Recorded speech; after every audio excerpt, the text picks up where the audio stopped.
podcast where we talk to smart people, but not necessarily done by smart people? That is an awesome question. This one goes down probably on one of my top 5. Hey, I like nutrition. I like to eat food. This is the coolest thing ever. We're going to do this forever.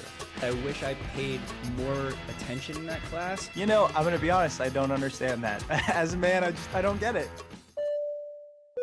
Welcome to smartpeoplepodcast.com. Hello and welcome to Smart People Podcast, conversations that satisfy your curious mind. Chris Stemp here. So excited to have you. Listen, before we get into it, quick little update that we are no longer going to be doing weekly episodes. So listen, we're going to be doing it every other week, which is what you have been used to for, 5-6 years. And in truth, the reason is we didn't hear much of a response either way. We didn't see any impact on metrics, downloads, listens, and it's a lot more work. And so while we're trying to do some new things, we're trying to get more social media content up, we're trying to do a better job with video, more website content, it just makes sense to spend just as much of our time recording as it does on other things, and weekly episodes did not allow that. So look, if you feel differently, let us know. smartpeoplepodcast@gmail.com. Let's get into it. So this week on the show, we are talking to Dr. Becca Levy about her new book called Breaking the Age Code: How Your Beliefs About Aging Determine How Long and Well You Live. And in short, this reiterates perhaps one of, if not my biggest learnings from the 10 plus years of this podcast, which is the things we tell ourselves and the thoughts we have and the stories we create literally shape our existence. And so it's not a far stretch to learn that the way you think about aging will determine how you age. If you think being old is terrible, it probably will be. And that's just the tip of the iceberg. In fact, what Dr. Levy is going to talk to us about is how our thoughts about aging actually influence our hormones that can cause us to age. They can cause us to be sick. Dr. Levy is the leading authority on how beliefs about aging influence aging health. She is a professor of epidemiology at the Yale School of Public Health and professor of psychology at Yale University. Her pathfinding studies have changed the way we think about aging.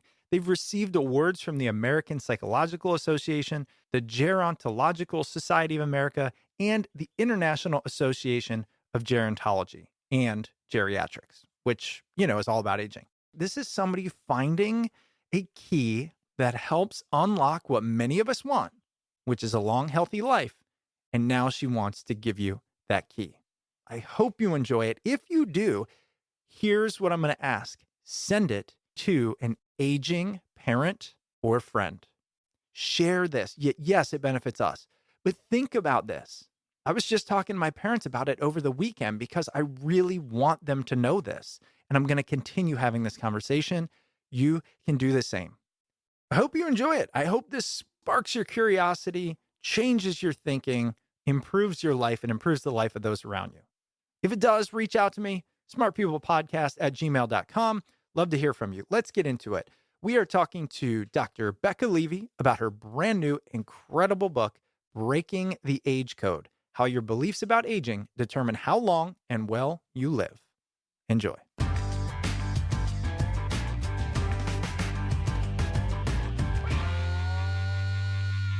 The name of your book, Breaking the Age Code: How Your Beliefs About Aging Determine How Long and Well You Live. With no other context, I will take that as I can think my way into a long, healthy life. On this podcast, I've talked to a lot of people about the brain and thoughts and all this, and I've gotten so excited about how much impact the brain and our thoughts have on our lives. But when I got your book, I was like, nope, we've gone too far. You can't tell me I can think my way into health. So tell me, can I? Is there real truth there? Yes. Well, I think there is truth in the idea that these age beliefs that we take in starting at a very young age, starting at about age 2 or 3, we start to take in the beliefs about our culture. We do know from a lot of the science that these age beliefs can impact our health in a lot of different ways. And the age beliefs often do come from culture, but we also can control them. We can adjust them. We can make them more positive by simple exercises. And we can take in the beliefs, but we can also have control over them. What is an age belief? I heard you mention that a Yes. few times, and nobody knows that. That's not in the common Yeah, lexicon. so that's a good question. And a lot of people aren't aware that they have them. But one of the things that I do to access them is I just ask people, when you think about an older person, what are the first 5 words or phrases that come to mind? And just about everybody I've ever talked to can quickly come up with images. And those often, unfortunately, in our culture, the first ones that people mention are often negative. But usually by the end of when they get to the 4 or 5, usually people can talk about positive images that they have. So these are these beliefs that we take in from social media, from literature, from movies that portray older people in different ways. And then we hold those images in our mind.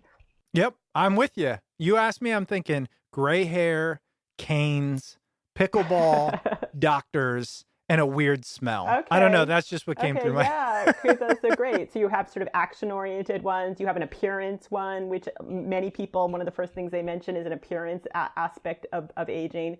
And then you have, the last one you said was something about a smell. I mean, so Oh, a weird smell. Yeah, I think it comes from my grandparents. Okay, that certainly is a portrayal in media, in marketing, sort of one of the negative beliefs that it's really easy to encounter about aging, which does not apply to, to most older people. So so there are these beliefs that we pick up from advertisements from everyday life that can impact how we think about older people in general. And what we've found is that these beliefs impact our own aging as well.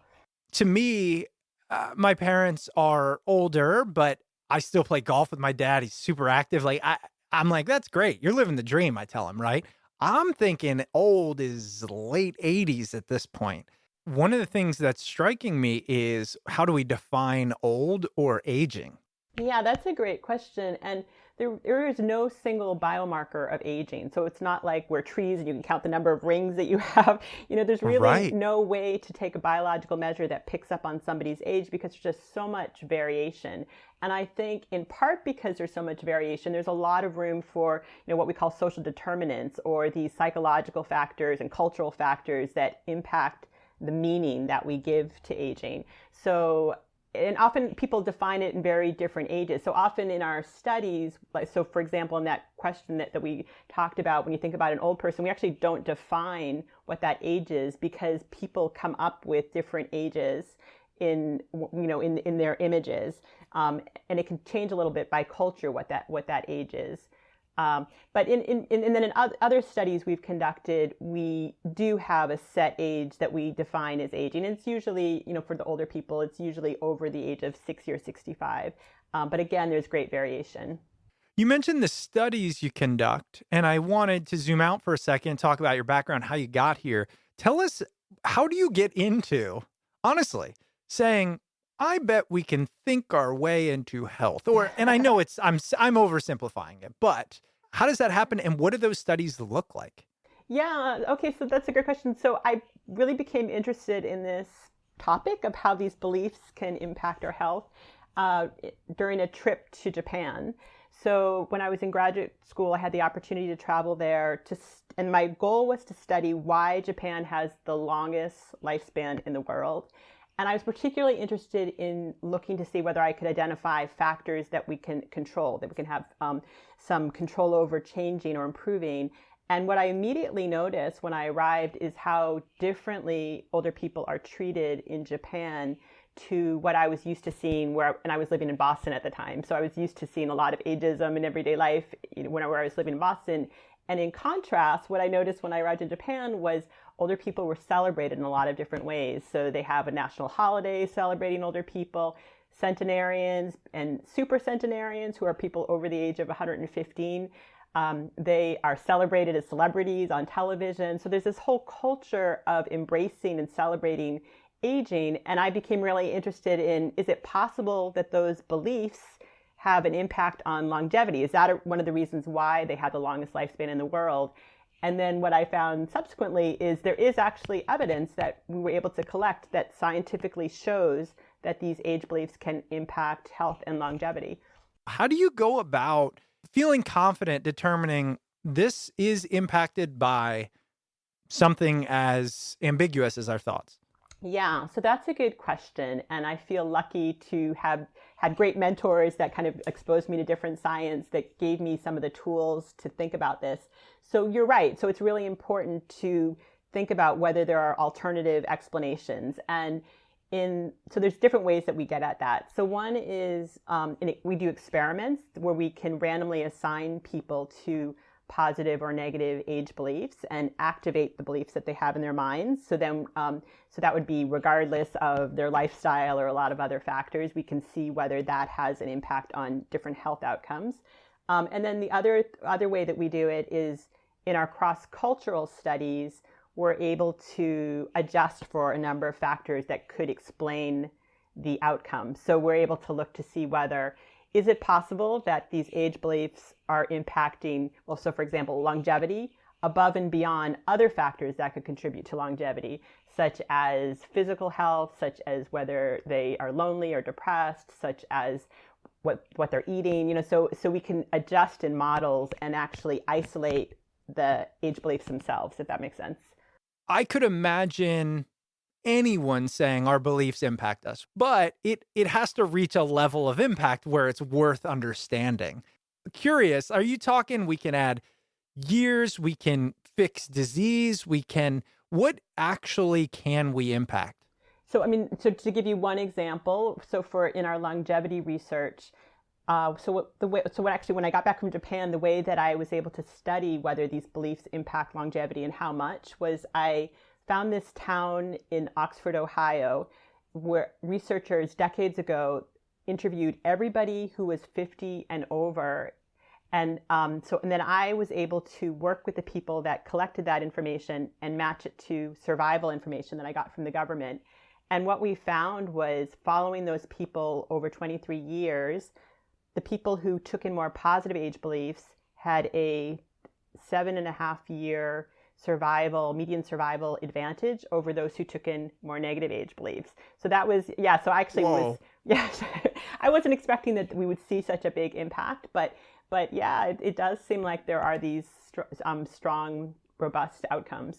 In your book, is your focus more on extending life, or is it extending what a lot of people now are calling health span, just the healthy life? So is it adding years? Is it being healthier? Is it curing disease? Yeah, that's a good question. So yes, I think you're right that health span is really a great goal to work towards. And so I've looked at both. So I look at both absolute number of years of survival, but I also am very interested in health span, as you put it. So we have done studies which show that, for example, those who take in more positive age beliefs have lower stress levels, they have better balance, they have better cognition, better memory scores. So there's a number of outcomes that are very related to health span as well. I asked this at the beginning, but it's, as you say it's really fascinating. You're saying take in positive age beliefs. What do you mean when we say take in? So what I mean when I say take in is that we all are products of our culture. So I don't think it's inevitable. I think we're not destined to necessarily follow the messages of our culture. But if we're not active members of the culture, we do tend to take in a lot of the messages that are out there. So we know from research that children as young as 3 have already taken in the age beliefs of their culture, and that would be from many different sources, from nursery rhymes and from songs and from watching television and social media. So there's a lot of ways that even as young as 3 we're exposed to these images of aging, and they continue throughout our lifespan. Is it primarily a function of our environment, or is it conscious at all? So we do know that they can operate without our awareness. Unconsciously, we can take them on without even knowing that we're doing it. But the good news is that we can become very aware of them, and we can improve them if we live in a culture that's giving us negative messages about aging.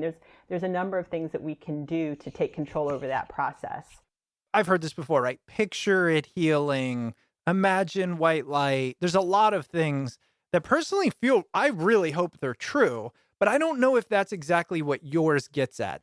Where is the line drawn between changing our beliefs about aging and changing our beliefs about disease? Right. So I'm specifically interested in these images of aging. So as we talked about, it's above and beyond our health measures at baseline when people start in these studies. It's above and beyond sort of their optimistic thinking. So that's something that we've adjusted for, because we want to show that it's not just thinking positively in general. There's something specific to these age beliefs, these images that we take in from our culture that are having the impact on health. So yeah, so what you're talking about is different. If somebody's thinking about illness or disease, I mean, that could have an impact, but that's different than what we've been focusing on, which are these images of aging themselves. The $1,000,000 question. What is happening behind the scenes? And by behind the scenes, I mean in our brains, in our bodies, that can connect a belief to a physical, very important outcome, such as health span or lifespan?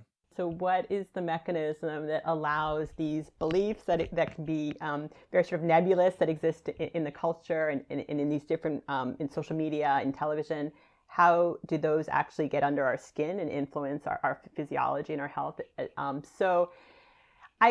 One of the ways that I actually first became interested in this topic was I had this experience with my grandmother. So we were in a store, and she was walking very quickly. She's a very fit 75-year-old woman at the time, and she fell over a very sharp box that was left in the middle of the aisle, and she got a gash on her leg, and it was just really terrible.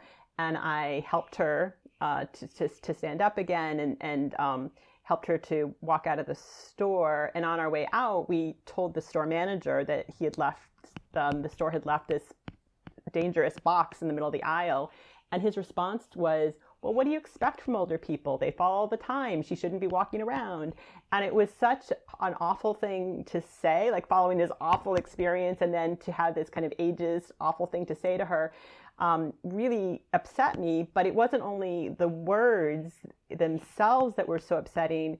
It was to see the effect that it had on her. So she, I think, immediately felt bad about herself as an older person. She felt diminished, and it made her not want to do her usual walking exercises, and lowered her feelings, her self-esteem, and so what I noticed, and I mean, eventually she was able to get back to her old self, but it really had this incredible impact on her. And I noticed the different levels on which it was operating. And so that's also what we found in our research, is that these age beliefs can impact sort of us psychologically. So if you take in more negative age beliefs, you're less likely to have, you're more likely to be depressed, or less likely to feel good about yourself.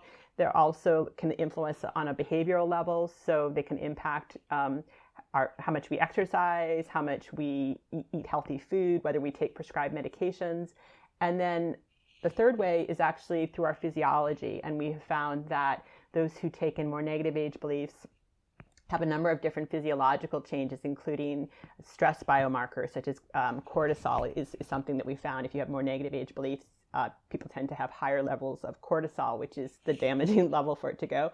But the good news is that we've also found the reverse. So for every negative impact, we've also almost always found a positive impact of taking in the positive age beliefs. And now a quick word from one of this week's sponsors. Fast Company Press is a book publishing company looking for authors who think differently. As the publishing imprint of Fast Company magazine, they bring the stories of thought leaders and innovators to life. Fast Company Press publishes business books with the same commitment to quality and design that you've come to know and love in their magazine. Fast Company Press has a unique publishing model which allows authors to retain their rights while also having national distribution to major retailers. Its authors enjoy the influence of Fast Company support in print and digital channels. Fast Company Press has a roster of innovators, rule breakers, and bestsellers. Do you have a book idea ready for consideration? Visit fastcompanypress.com/podcast for a no-charge manuscript evaluation or publishing consultation. That's fastcompanypress.com/podcast. And now back to the episode. What about our age beliefs would impact our cortisol level? And like, at what age does that kick in? In terms of when it kicks in, so we know that the age beliefs themselves are taken in, as we talked about it, at a really young age by preschoolers, and then are continued throughout childhood and young adulthood. And we've also found, we had one study where we looked at young adults who we talked to them about their age beliefs when they were below the age of 20 or so, and then they were followed over time. And what was found was these age beliefs that were expressed at a young age impacted likelihood of having a cardiovascular event when they turned 60. So these have these real kind of long-term impacts, even starting at a really young age. How? Yeah. Like, how is that? I mean, yeah. Okay. how, Yeah. just how? Yeah, okay, I need to know. Okay. Yeah. And I think that was the second part of your question, which about, well, how does it impact cortisol? How does it impact physiology? And I think part of it is that these age beliefs can act as a lens on how we take in the world. And in that way, they can impact a number of different internal processes. And I think one of the ones that I think is particularly powerful is stress. So we know when people take in more negative age beliefs that they have an elevated response to stress, or if they take in the more positive age beliefs, they actually have a beneficial effect. They have a reduced level of experiencing stress. And we know from a lot of research that stress levels can have a number of impacts on our physiology. So I think that is one of the main ways that these messages that are out there can actually impact something like cortisol. Why do you think that how I feel about a 90-year-old will impact my, let's say, 20-year-old stress hormones?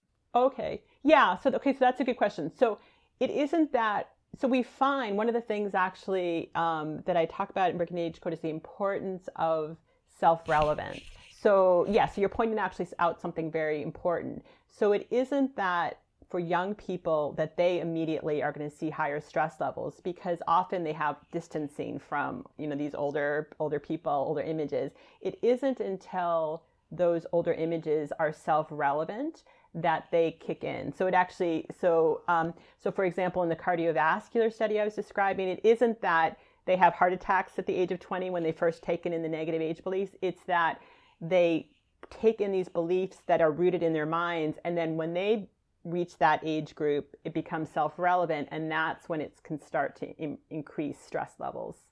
What do you say to that person who is healthy, approaching what people call old age, and is deathly afraid of it, is tying themselves to a view of aging that is literally unhealthy?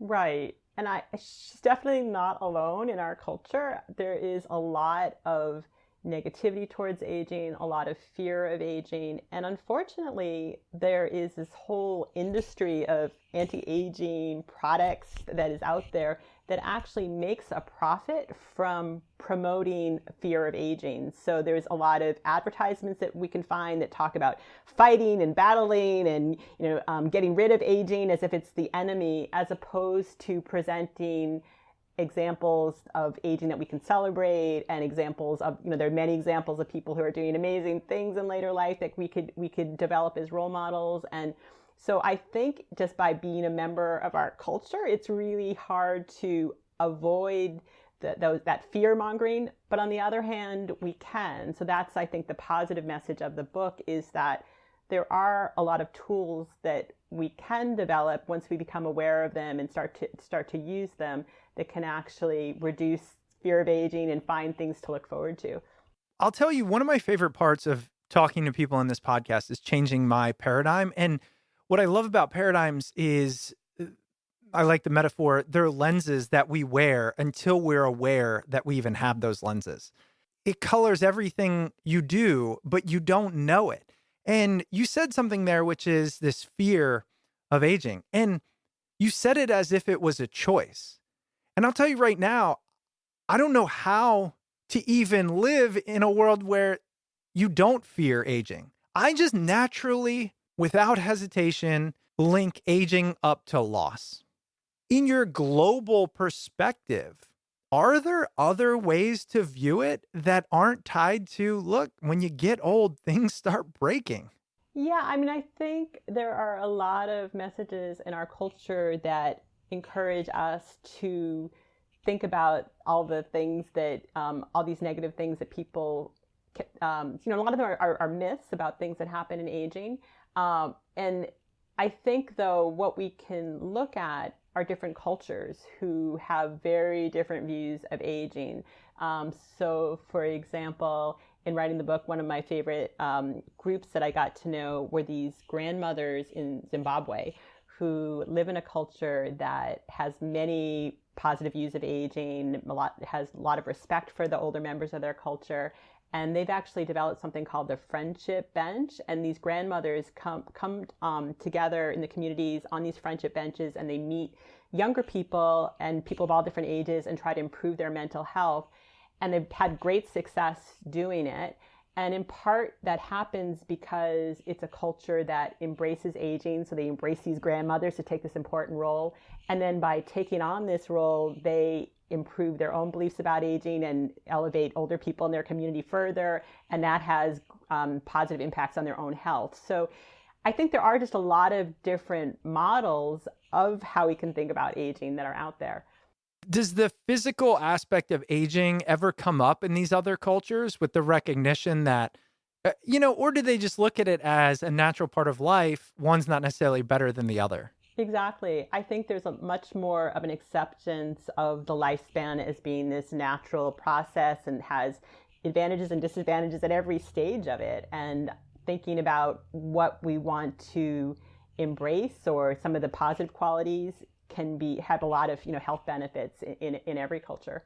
One of the things that I can't help but remember that you said, and it's really highlighting a lot of this, is how does our beliefs about aging change our actual behavior? Because, our thoughts lead to our behaviors lead to our results. So you go, I'm old or I'm getting old. Therefore, I believe I can't be as active. Therefore, I'm not as active. Therefore, I suffer the consequences of not being active. And it just is one of those fascinating things about the mind and our thinking about it being a self-fulfilling prophecy. Exactly. And you're right. And I think that is definitely one of the processes that leads to these health effects. But the important thing, I think, is that these cycles, these self-fulfilling prophecies can operate in both directions. So as you said, if we're taking more of the negative messages, it can lead to worse health behaviors. It leads to worse health that reinforce the negative beliefs. But in contrast, we can see the opposite. So that's something that I have been really excited to find in my own research, is that if we strengthen the positive beliefs about aging, that can lead to health behavior benefits, and that can lead to physical health benefits, and that can strengthen the positive age beliefs. So we actually have found in our research something that like a snowballing effect. So we actually find that because of this positive loop, you can actually see improvements over time. So once you start the ball rolling, of thinking about these positive age beliefs in a stronger way, it's like a snowball. It keeps rolling and getting bigger and bigger and can actually have increased benefits over time. Gotcha. Well, we only like to focus on the negative here, so we're not going to get into that. No, I'm kidding. So I've heard you mention it. I know the book talks about it a lot. Let's first start with, and we talked about where our age beliefs can come from. I would love to know from your research, what types of, how do you define positive and negative age beliefs? And I mean, what are some actual answers that people give so that the people at home might be able to say, mine are positive or mine are negative? Yeah, so that's a good question. And actually, I'm going to be putting up a website that has a quiz so people can. I love it. They can actually take a self-quiz and get an answer at the end of where they are with their images of aging. So that's going to be on our website, which should be up soon, will be becca-levy.com. And there will be this image of aging quiz that people can try out. But So in the research that I've been conducting, we look at positive and negative age beliefs in different ways depending on the project. But so, for example, in our experiments where we activate the positive age beliefs, the way that we came up with those positive age beliefs is we've surveyed a bunch of people in the community. We've asked them, like, when you think of an old person, what are the words or phrases that come to mind? We've taken this long list of phrases, and then we've had another group rate them on how positive or negative each word is, each response is, and then how much it's related to aging. So, so this may be more details than you're. No, this is great. I'm curious. Yeah, okay. Yeah. Okay, thanks. But so the ones that are positive would be the ones that are rated as positive, but also as relevant to aging. And so, for example, some of the words that we've used in our studies would be wisdom and spry and creative. So those are some of the ones that were rated as positive and age relevant. In contrast, some of the ones that would be rated as related to aging and negative would be things like senile, confused, decline, which is not to say that any of those factors are not, there's a lot of variability. And so I think they're all sort of important ways to think about aging. All right, let's get into it. Okay. If people are feeling really bad about things, I'm saving the best for towards the end here, but this is a primarily Western audience listening. And I think we all know that Westerners tend to have not the most positive view towards aging. How do we change that? Because it does seem like it's been ingrained since we were little, like you said. How do we change that? Yeah, so that's a good question. So I think the first step that I have found, one of the most powerful things is, as we've talked about, is to increase our awareness. So because we know these age beliefs can operate without our awareness, we want to the first step is to bring them to the front of our minds and be aware when we're encountering them. And this means becoming aware of our own age beliefs, but also the age beliefs that we encounter in everyday life. So in the book, Breaking the Age Code, I present about 15 or so evidence-based tools that people can take on to actually improve their age beliefs. But one of them, to give you an example that we have found is particularly powerful that people can start doing today, is something I call age belief journaling. And what this involves is, for 1 week, write down every portrayal of aging that you encounter everywhere. So it could be, in social media, could be on television, could be in watching a movie, could be on reading a book, could be a conversation that you overhear in a coffee shop, anywhere. So every time you hear somebody say something about aging, write it down and then mark whether it's a positive portrayal or a negative portrayal. And if it's a negative portrayal, take a moment and think about, is there a different way that aging could have been presented? Is there a different portrayal of aging that could be presented? And then another part of this is actually to mark whether there is no portrayal of older people. So if you watch a 2-hour movie and everybody is under the age of 20, that's something to write down, because we also know that by excluding older people, by not giving them a representation or a portrayal, that too can have negative impacts on the older people and how we think about aging. Hey, quick break here. Listen, if this idea of living well, living long, thinking about aging in a healthy way interests you, there's a lot you can do to help that process along. And one of those things is make sure what we're putting in and on our body is healthy, natural, organic, and we couldn't have a better sponsor than Golden Poppy Herbal Apothecary.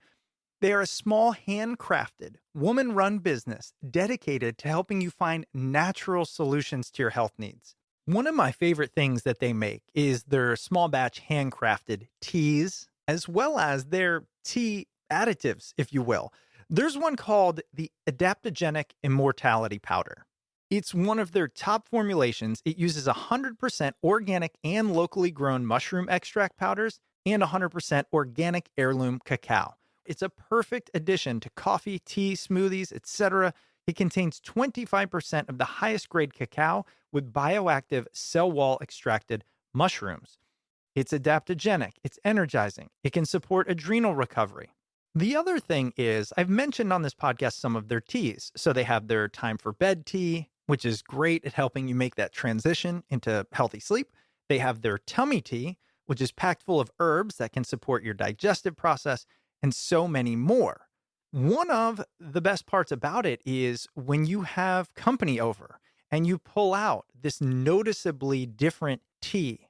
It's a really nice surprise for your guests. And it's also a great nightcap habit for us to get into to support our bodies. And you can get 20% off your entire purchase by using the coupon code SMARTPeople20. So go to goldenpoppyherbs.com and use the coupon code SMARTPeople20. goldenpoppyherbs.com, coupon code SMARTPeople20 for 20% off your entire order. Let's get back to the show. Interesting. Okay. So the aging journal. I don't know how many people are going to do that. You ever get frustrated by that? Like, hey, I've got a nice silver bullet here. Not that it is, but and people go, I don't have time for that. Yeah, well, it doesn't take much time. It can Yeah, take a couple of that's minutes true. a day. That's true. And you could actually like wait till at the end of the day to do it. I mean, it doesn't have to be something that you're constantly doing all throughout the day, but I think just to bring that level of monitoring, we have found can really make a big difference in improving age beliefs. Monitoring, such a good word. We interviewed a woman, her name is Dr. Amishi Jha, and she talked about focus. And one of the examples she used is, I'm going to mess up analogies, but a spotlight and a flashlight and things like that. And I think to your point, just turning the flashlight a little bit towards things like that can help immensely, because just this conversation, questioning, what do I believe? And recognizing there is a choice. Like, I can choose to see the older people I know doing incredible things, or I can choose to see the flip side of that. But now knowing the scientific impact, I feel like has a real return on that investment. Exactly. Yes. So I think there's definitely important health benefits by increasing monitoring, and then questioning also, I think is a really important part of the process. Questioning when portrayals are negative, why are they negative, and how can we flip them around? Yeah. Can you give us one more? So I love the monitoring. I love the journaling. What's one other way we might be able to adjust it? And like you said, there's a lot in the book, and we are definitely going to link to the website. Just a teaser. Yeah, I mean, so I think another thing is to be armed with the science. And so also in Breaking the Age Code, I present 15 common myths about aging, and then the science, which shows why they're just not true. So I think having that information and being able to draw from it. So if somebody says something really negative, just really marking what it was that they said about aging, and then think about, okay, well, what is the science behind it? And why does the science disprove what was just said? And ideally tell that person, so, and it doesn't have to be right away either. It can be, because I find I often don't have a response ready right away when I hear something that's ageist or a negative portrayal of aging. But you can always go back to that person afterwards and say like, hey, you know what you just said the other day? I was thinking about that. You said that memory declines for all older people, and the science doesn't really follow that. So I think just knowing what the science is, or having a resource that you can check that has the information, and then to check in on some of these negative messages when they're just false, can be really important. That's such a good point. And this, again, another realization, how much of our beliefs are shaped by people trying to make money? Like, really, why do I think almost for certain old people lose their memory? Right. So I think, as we talked about, I think there is profit to be made in fearing aging. So there's a lot of industries that are built on fear of aging. And so I think, everything from these, there's all these kinds of, injections and surgeries and interventions that are based on sort of fear of falling. And so even though, all of these things can happen, I think by having such a strong emphasis on it and having industries that want to make a profit from those fear messages, I think we really have to think about as a culture how we can counter that. Yeah. We talked about the memory one. What's one of the most surprising false beliefs about aging? Yeah. So, memory is a great one to talk about, because I think that probably is perhaps the most common negative stereotype about aging, is that all memory declines for all older people. But we know from the science that there are many different types of memory. So some of them stay the same, such as procedural memory, like riding a bike. Some of them actually get better with aging, such as something that's called semantic memory, or the ability to like learn new vocabulary often can improve in later life. So there's a whole range of types of memory. And we also know that there are just many examples. There's a lot of variation in how people do with all of these measures. So we know there are some older people who have excellent memories. So for example, in writing the book, there's somebody who I really enjoyed talking to was this man named John, who is an 84-year-old actor. And he took on the memory task of memorizing a 60,000 word poem. And so he did this over a couple of, he memorized it and then he performed it over a couple of days, did this wonderful job. And what's interesting about him is that he credits his ability to do this by his own positive age beliefs about aging. So he said that when he was taking on this memory task, he thought of this cellist who played beautiful music into his 80s and 90s. And that image inspired him and motivated him to take on this great memory task. You know, I'm glad you brought that up because one of the things I wrote down, you have a lot of excellent stories, case studies, things that can make this relevant. John sounds like one of your favorites. What's another one that you enjoyed learning about where it showed the power of this on our health? One of my favorite, actually, another favorite person that I talked to was this pediatrician who named Jonas, who in his case, he actually had a high level of a biomarker for dementia that for most people would translate into a number of cognitive losses. But for him, he was able to actually overcome some of these physiological markers. And he credits in part his ability to do that with his own positive role models that he developed. So as a young doctor, he got to know a lot of older doctors who taught him a lot of information and a lot of ways of interacting with the community. And so those role models he felt like really inspired him. And he became this world-class diagnostician. So he was often able to identify these like really rare diseases in babies and young children and became a role model for his medical community. So yeah, and that actually, and it ties in with some of our research, some of the science, which has also shown that, even people we have found who are born with this risky gene for Alzheimer's, if they take on more positive age beliefs, they actually have a 40% lower chance of developing dementia. And they lower their levels to the same level of somebody who is not born with this risky gene. So there's really just a lot of room for us to, make an impact on our health.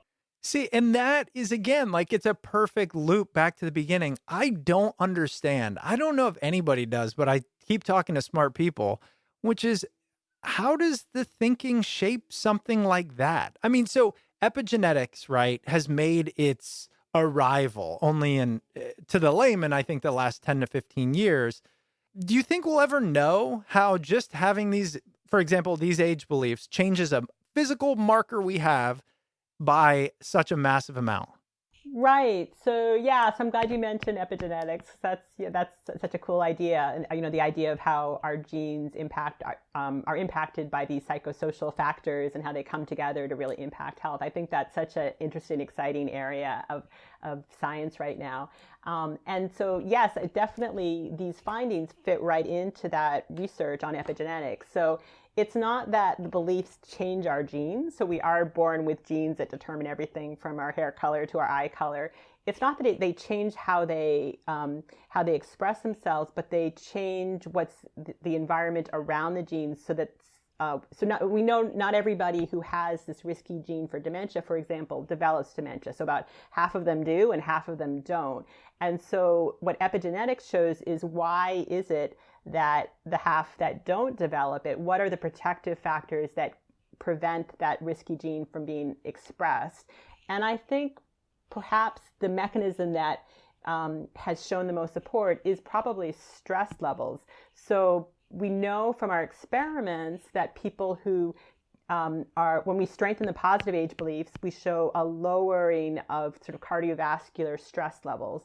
And then when we strengthen or like activate the negative age beliefs, we show an increase in stress levels. And we know that stress can impact how these genes operate and whether they're expressed and whether they determine different kinds of health outcomes. Wow, that's really cool. And look, I could imagine you get to a certain age, let's say it's 60. I'm just making that up. And you go, am I actually old? And then you say, what does this mean to me? And I can imagine if subconsciously deep down it only means negative things, that I would just be more baseline stressed out. I mean, think you trip and you go, is that the end? Did I just break my hip? Whatever it is, right? As opposed to, again, these positive things that we've all seen. I mean, I can't help but to think about my grandmother. She just recently passed away and she was 97, I think. This woman, even asking her in her late 90s, I was like, Grandma, how long are you going to stick around?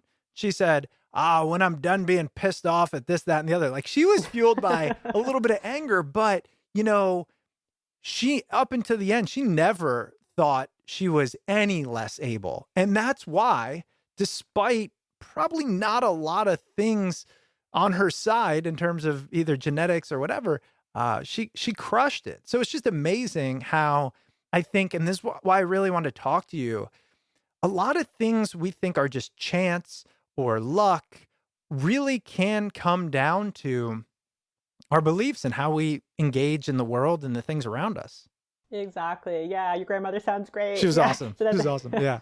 yeah, she does. And I think that's, and so probably that kind of attitude of taking on the world and not being, like ruled by it, but finding ways to make a mark on the world. I mean, I think that that's part of being this active member of society and not just letting these messages rule us, but taking a step back and saying, okay, which of these messages make sense? Which of these do I want to say, hey, that's really diminishing older people in a way that's just not fair, that's just not just? How do I operate in a world that is driven by wanting an age-just society? And I think that that's something that, that we all can do. Yeah. Last question on this. How have you noticed your own beliefs change as you have integrated so much of this into your life? Yeah, so that's a good question. So I think on the one hand, I am always looking out for positive role models and positive examples of aging. And in something I read about in the book is developing a portfolio of positive images. So I think I am always really happy when I have another person or example, of older people that I can add to this portfolio. But on the other hand, I do find that even with all of my awareness and knowledge, that I still find myself sometimes having these negative age beliefs brought up in my own mind. And so for example, I have found, so sometimes in interviewing an older person, I find that I will start speaking in a way, like a slower style of speech and using like smaller words. And so that's called elder speak. And a lot of us naturally do that when interacting with older people. And so I have found myself doing that and saying like, hey, that isn't good. I should not be doing that. Why am I doing that? How can I shift it? And I think even in that example, I think, okay, well, if I were talking to somebody my age, if we were just talking right now, how would I speak? And I find that I'm able to become more aware of some of the way that I'm interacting and then shift it. So I think, I think it has to be because of our culture, I think because we've taken these images at such a young age, I think it does take this active monitoring and this active listening to ourselves, listening to people around us and countering it when we can. That's important. This is just a great way to end it. I mean, again, the book is breaking the age code because we only caught this in the last minute of the episode, but what you just said there about elder speak, I mean, I've got 2 little kids, right? And I even talk to them differently at different ages, 6 versus 3. And I can imagine saying the same thing to a grandparent, that I would say to my 3-year-old. I'd say, hey, buddy, to my 3-year-old, and to my grandmother, I'd say, hey, grandma. But to my friends, I don't go, hey, friend, Yeah. or whatever, or I didn't greet you that way. So just those types of things all coming together to form our beliefs in who we are. And look, you don't have to be altruistic about this. This doesn't have to be for all the other old people. This can be for you, like listening, right? This is to improve your health. And then, of course, the impact it will have on those that are older around you. Exactly. Yeah, couldn't have said it better myself. That was great. Well, Becca, again, thanks so much for being on the book, Breaking the Age Code, How Your Beliefs About Aging Determine How Long and How Well You Live.